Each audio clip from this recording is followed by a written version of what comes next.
कहानी की शुरुआत करते हैं। एक गांव में एक आदमी रहता था जो ताले तोड़ने के मामले में एक्सपर्ट था, यानी कि जहां कहीं भी ताले तोड़ने की बात आती थी या लॉक को खोलने की बात आती थी तो उसका नाम सबसे पहले लिया जाता था।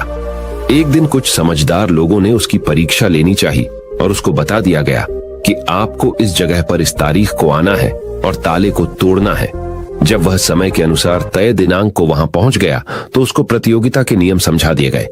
आपको एक बॉक्स में बिठा दिया जाएगा और उस बॉक्स को पानी में उतार दिया जाएगा। आपको ताला खोलकर बाहर आना होगा। इस बीच आपको लगता है कि लॉक आपसे नहीं खुल पाएगा तो आप इमरजेंसी बटन को दबा सकते हैं और ऊपर आ सकते हैं, लेकिन आप प्रतियोगिता में हार जाएंगे। उसने सभी नियमों की हां कर दी और पानी में चला गया। जैसे ही वह पानी में पहुंचा तो उसने जेब में से एक तार निकाला और लॉक को खोलने की कोशिश करने लगा। 4 से 5 बार कोशिश करने के बाद वह बार बार विफल हो रहा था, लेकिन उससे लॉक नहीं खुल रहा था। अब ज्यादा समय तक पानी में रहना उसके लिए और भी मुश्किल था, क्योंकि सांस रोकना आसान नहीं था। फाइनली उसने अपना पूरा दिमाग लगाया और एक बार अंतिम प्रयास किया। वह विफल हुआ और उसने इमरजेंसी बटन दबा दिया। धीरे धीरे ऊपर आने लगा। पानी के ऊपर आए बॉक्स को बाहर निकाला गया और हल्का सा धक्का देकर खोला गया। वह अचंभित हो गया कि एक बार भी मेरे दिमाग में यह ख्याल क्यों नहीं आया कि मैं इसको धक्का देकर खोलूं। हो सकता है कि ये लॉक ही ना हो। तो यही होता है, जब हम भी बहुत ज्यादा सोचते हैं तो इसका खामियाजा हमें भुगतना पड़ता है। कभी कभी ना सोचने से भी जवाब मिल जाता है। इसलिए किसी ने कहा है कि जो कुछ नहीं करते वह कमाल करते हैं। जी हाँ दोस्तों, यह बात बिल्कुल सही है। कभी कभी दिमाग को जब हम शांत रखते हैं और ठंडे दिमाग से सोचने की कोशिश करते हैं तो हमें बेहतर समाधान मिल जाता है। अब हम आपको बताएंगे कि ज्यादा सोचने की यह बीमारी के मुख्य कारण क्या है, जिससे आपको ज्यादा सोचने की बीमारी हो जाती है। अत्यधिक सोच के कुछ मुख्य कारण। पहला कारण, वर्तमान से ज्यादा भूतकाल या भविष्य के बारे में ज्यादा चिंता करना। आप जो काम अभी कर रहे हैं उससे ध्यान हटाकर अपना ध्यान बीते हुए समय या आने वाले समय पर लगाएंगे तो आप ओवर थिंकिंग के शिकार होते जाएंगे। दूसरा कारण, काम का ज्यादा तनाव होना। जब वर्कलोड ज्यादा होता है तो दिमाग भी तेजी से चलने लगता और यह तनाव का रूप ले लेता है और दिमाग में वो विचार भी आने लगते हैं तो काम से संबंध ही नहीं है और लोग ओवर थिंकिंग के शिकार हो जाते हैं। तीसरा कारण, डर का बना रहना। जब व्यक्ति के अंदर डर होता है, जैसे नौकरी छूट जाने का डर, प्रमोशन न होने का डर, काम में असफल हो जाने का डर, पैसे न मिलने या डूब जाने का डर, व्यक्ति इस डर को लेकर कल्पना करता रहता है। भले ही ऐसा न होने वाला हो, लेकिन धीरे धीरे यह डर उसे जरूरत से ज्यादा सोचने पर मजबूर कर देता है। चौथा कारण, कॉन्फिडेंस की कमी।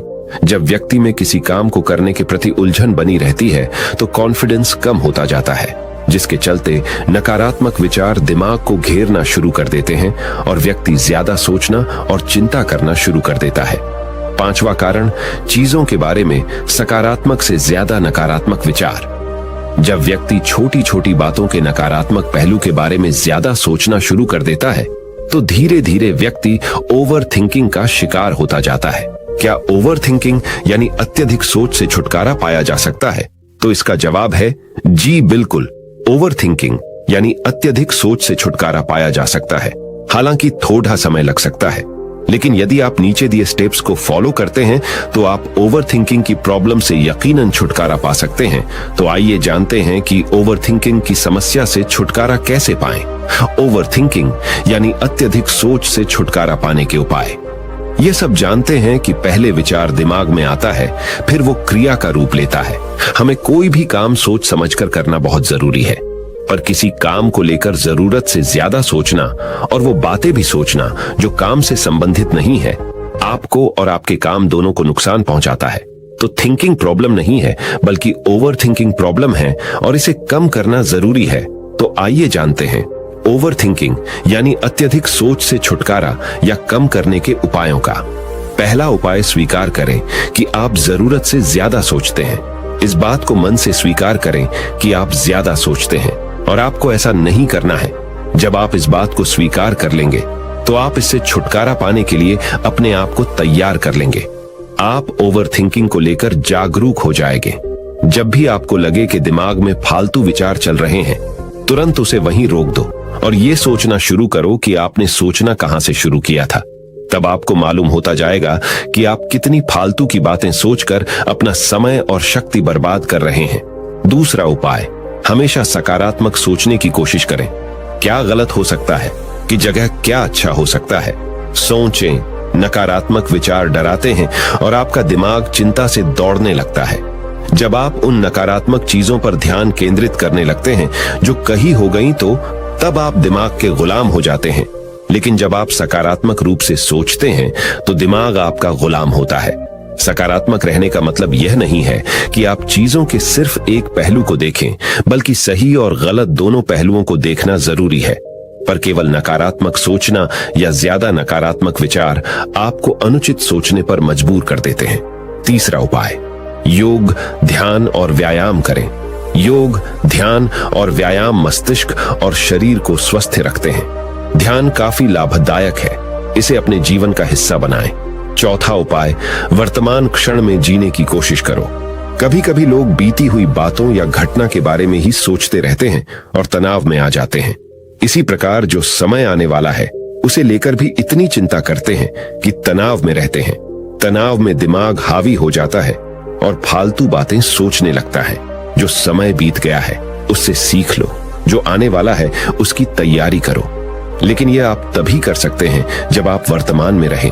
इसलिए आप जो अभी कर रहे हैं तो पूरा ध्यान उसी पर लगाओ। पांचवा उपाय, जो बात आपको परेशान कर रही है उसे लिख लें। आपके सोचने के तरीके और आपके महसूस करने के तरीके के बीच एक मजबूत संबंध है। आपके सोचने का तरीका आपकी भावनात्मक स्थिति को प्रभावित करता है और आपकी भावनात्मक स्थिति आपके सोचने के तरीके को प्रभावित करती है। तो जो बात आपको परेशान कर रही है उसे लिख लें। अब उस बात के बारे में यह लिखें कि यह आपको क्यों परेशान कर रही है। अब अपने आप से प्रश्न करें कि क्या इस समस्या का हल परेशान रहना है। यदि नहीं तो उसका हल ढूंढे, और यही इसका कोई हल नहीं है तो परेशान रहने और सोचते रहने से क्या होगा। जब धीरे धीरे आप ऐसे करेंगे तो इस चीज की आपको आदत पड़ी ढहती जाएगी और आप अनावश्यक सोचना बंद कर देंगे। छठा उपाय, अपनी भावनाओं का नियंत्रण रखो। भावनाओं पर नियंत्रण रखने का मतलब यह बिल्कुल भी नहीं है कि आप अपनी भावनाओं को दबाएं, लेकिन आपको अपनी भावनाओं पर नियंत्रण रखना होगा। जब आप अपनी भावनाओं पर नियंत्रण रखते हैं तो हकीकत को देख पाते हैं। अनियंत्रित भावनाएं दिमागी विचारों को बेफजूल गति प्रदान करती हैं। सातवां उपाय, चिंता नहीं चिंतन करें। चिंता ओवरथिंकिंग को जन्म देती है और चिंतन क्रिएटिविटी को जन्म देता है। फालतू सोचने की जगह कोई कहानी, कोई लेख, कविता या कुछ रचनात्मक सोचें। आठवां उपाय, अपने पसंद की चीजें करें। जब भी आप फ्री हो तो कोई भी ऐसा काम करो जिसे करना आपको अच्छा लगता हो। किताबें पढ़ें, गाने सुने, गाने गाएं, घूमने जाएं। यदि आपके घर में बच्चे हैं तो बच्चों के साथ खेलें। अपने दोस्तों से साथ समय व्यतीत करें। नौवां उपाय, अपना सर्वश्रेष्ठ स्वीकार करें। जब आप ज्यादा सोचते हैं तो न चाहते हुए भी आप नकारात्मक बातें सोचते हैं और अपने आप को औरों से कम आंकने लगते हैं। याद रखें, कोई भी परफेक्ट नहीं होता। जो आप हैं, आप जैसा कोई नहीं है। लोग क्या कहते हैं इस पर ध्यान देने की बजाय अपना सर्वश्रेष्ठ स्वीकार करें, अपने ज्ञान को बढ़ाते रहें और पॉजिटिव रहें। 10वां उपाय, मन को शांत रखें।